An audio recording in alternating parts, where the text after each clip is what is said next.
anyone born before 1995, what is something you loved about your childhood that kids today would probably hate? Saturday morning cartoons. The part that kids today would hate is exactly what made them special, the inability to access block programming just for children at any other time. Now you can get cartoons whenever you want. It is objectively better. But it's also kind of like being able to eat cake whenever you want. Not being able to do that makes it special when you get it. There was magic in waking up early and watching cartoons in your PJs. Having to watch non-on-demand TV at a specific time. This was exciting because you had to be ready to watch, so it was like an event, and the following day at school everyone would be talking because that was the time you could watch whatever program it was. You don't really get this with streaming in quite the same way because everyone watches on their own schedules. Edit, also renting videos from Blockbuster. No way you can explain that simple joy of seeing your parents come home with a couple of videos and hoping they got the ones you want. The joy of recording a song on the radio on tape at the right moment when the DJ didn't talk before or after the song after you've been sitting around for some time. Not having a cell phone. My parents had no idea where I was flipping through channels thanks to no internet, and how simplistic and clunky video games were back then. Being disconnected. We did not have internet in my home until 1996 and I was in middle school at that time. I like to disconnect at times. People hate when I do it. Renting old cartridge console games, Mega Drive/SNES, from Blockbuster Video. Getting high scores and putting my 3-letter initial as poo, etc. and sniggering away thinking about how hilarious the next person to rent it would think I was. Renting movies or video games at Blockbuster. The lack of social media. I didn't realize it at the time, but growing up without peer surveillance was a really good thing. Going to Hollywood Video and renting a PlayStation or Nintendo 64 console for a couple days. Buying the strategy books for video games because what was the internet and blogs? Using the worm light on your Game Boy to sneak playing Pokémon on a school night so you can be the very best, like no one ever was. Edit. Forgot to mention having to blow out the dust from inside the Nintendo 64 game cartridge. Lol. Being the navigator in the front seat for a multi-state road trip using an atlas and street signs. / no internet / no mobile / smartphones / being out of touch, privacy / little or no reality shows. MTV actually played music / going to the library to research homework, essays etc. Snake, on Nokia 3210, physically having to call to your friend's house to see if they wanted to hang out.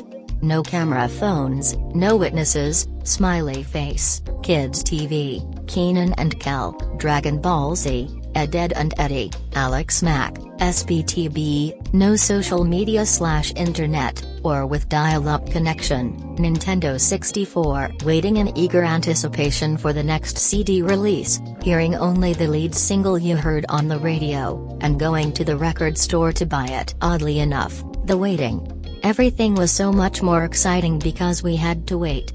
Anticipating a new show that week. Waiting to be able to check your email or chat on AIM, getting something in the mail that you ordered from a catalog, waiting for your mom to get off the phone so you could use it. It was all exciting and made the thing you were waiting for that much sweeter. Going to arcades.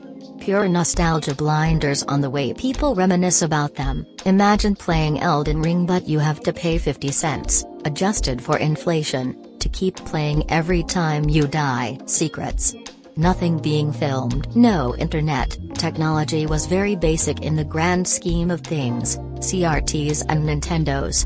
Having to look in the newspaper for the local movie times. Rotary phones, outdoors and #X200B, I can go on and on. I'm very nostalgic to the 90s. Ride our bikes 10 miles across town and search for a supposed dead body in the marsh. Same answer as everybody else. If you told kids these days you were going to take away their phone, internet, and video games, and make them be outside literally the entire day, I think they'd all hate it. I was born in '86. Around 92 or 93 I lived in a suburban cul-de-sac in the middle of the woods.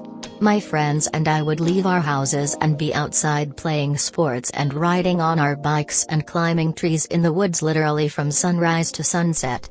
When it got dark, all the moms would flash the outside house lights, and that meant it was time to come back home. Hours in the woods, writing handwritten letters or notes to each other. Nowadays, it's through text messaging or DMs, AOL chat rooms, the old school Razor scooters, the lack of videos, social media. Goofing off doing things with friends was great. Now everything is recorded and fake for internet attention. Playing outside for hours. This is a great question. There's quite a few things, but I'll go with this one because it's a big change from today. I grew up in rural Appalachia, mountains, and I would go hunting for deer/turkey before school. If I was unsuccessful, I'd just roll into school still in camo and gun in my truck. No big deal. There's no way you could get away with this nowadays. Didn't go by the streetlights in my neighborhood in Queens, New York. Everyone heard their mother yelling their name and knew it was time. And if you weren't fast enough, it was first, middle, last name, get your, or but depending on age, home. Now grew up in a rural area and grandparents told us to be back before it got dark/street lights came on or the wolves would eat us. There was a wolf sanctuary near us. Didn't know at the time, and you could hear them howling sometimes, so we really believed them. The memories. I can still kinda judge what time it is roughly according to where the sun is in the sky.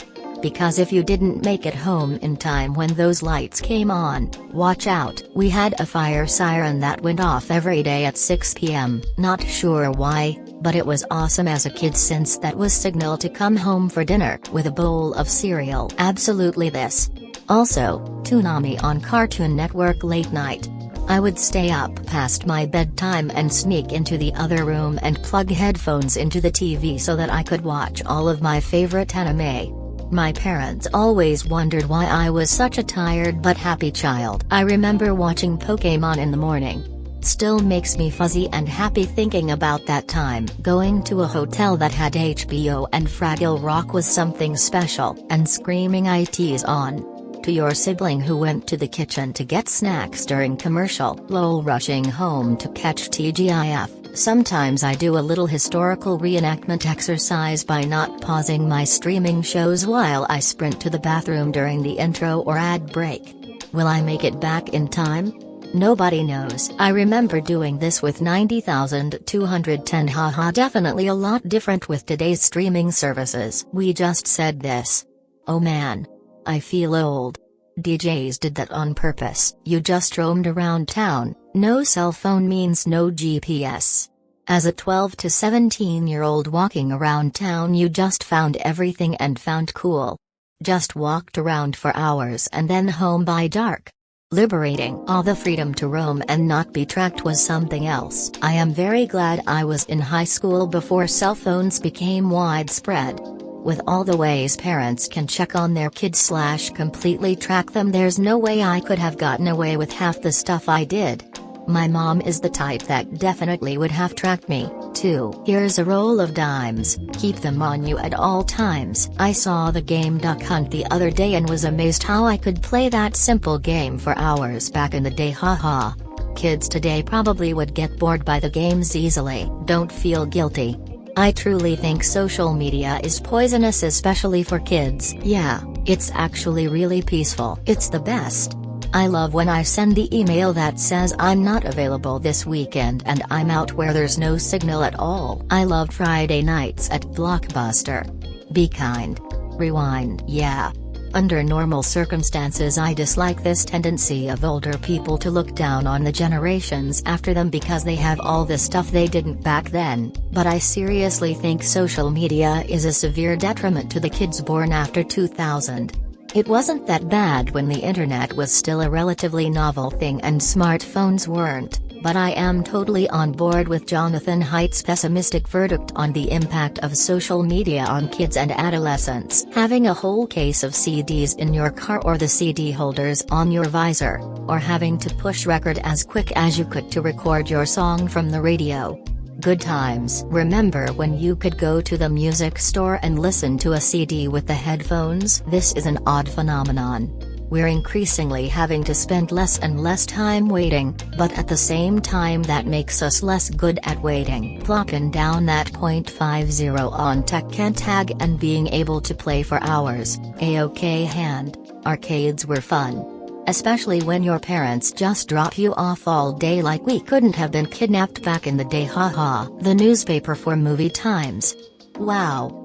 I forgot about that. Thought it was the railroad tracks. This is also something I liked about Stranger Things. They captured that 80s free-range children feeling pretty well in the first season. Being left alone in general. I'd go outside to play from age 5 on, sometimes by myself, sometimes with neighbors, but it was always different. Every kid I know now has their parents hovering over them all the time. It's got to feel either suffocating or making them unable to be detached. Wow.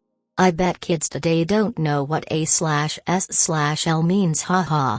It's funny cause we were raised to never talk to strangers in person, but we talked to everyone/anyone online, haha. This is how it happened. The moms had some lungs on them. Could hear my mom in any 2-block direction. Of course life wasn't so noisy back in mid-70s. Oh, that's fantastic. I know a husband and wife who like to camp a lot, and their children know they've got to come back to camp before it gets dark because that's when the dangerous mountain chickens come out. Those things'll tear you to pieces. We were walking in northwest Scotland when my son was about 5. It was really quiet and isolated apart from my son, who wouldn't stop talking. He has an English accent, so I told him if the wild haggis hear his accent, they'll bite his legs off. Boom. Like flicking a switch, he starts talking like Mario, didn't miss a beat. My wife and I couldn't stop laughing. We gave up trying to shut him up. Bowl of cereal with 800% of your daily sugar allotment, the way the universe intended. Vivid memory of Gold coming out. I'd wake up super early on a Saturday to play while watching the show. Good times. And said sibling returns to the room with an on-the-knees power slide. Bowl of popcorn being held with both hands. Yet no popcorn is spilt. Musical notes, step by step, day by day.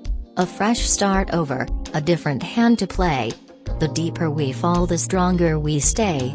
And we'll be better. The second time around, musical notes. My mom would get sick of me on Saturdays and stick my bike in the back of her Subaru wagon and drop me off a couple miles down the road in a denser neighborhood where my friends were.